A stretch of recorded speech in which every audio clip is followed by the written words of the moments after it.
It was once one of the largest law schools in the country, but now Cooley Law School enrollment is down significantly.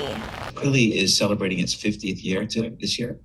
It's been around for a long time. It's a school that has met students where they are. President of Cooley Law School, James McGrath, says the goal of the school has always been to provide access to law school education to everyone. We have a lot of second career people, single moms, single dads, people who are geographically locked to where they're living and want to go to law school, but really need a flexible scheduling. Now, 50 years later, they're still doing that, just with fewer campuses. Previously, before I arrived, we had 5 campuses.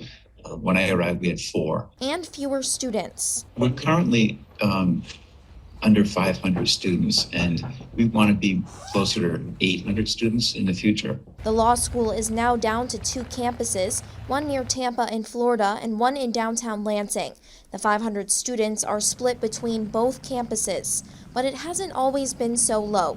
Cooley saw its peak enrollment in 2010 with over 3,900 students. There were a lot of people who wanted to go to law school in those areas that could not move to another place to go to law school. They had good jobs, they had families they took care of. One reason or another, they wanted to go to school where they were. But since then, it's been a steady decline. Cooley was always one of the least selective law schools in the country, and after enrollments across the country fell in the wake of the 2008 recession, it found itself competing for students other law schools might not have considered in the past. A partnership with Western Michigan University didn't work out, and Cooley's numbers dropped precipitously during the COVID-19 pandemic.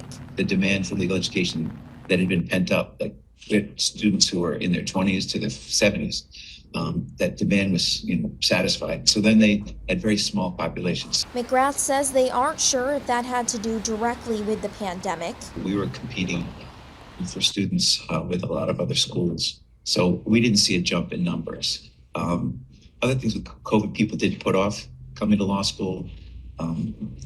It's hard to quantify the effect of COVID because it affected different schools differently. And says low enrollment has its perks. We have kind of a model that we want to,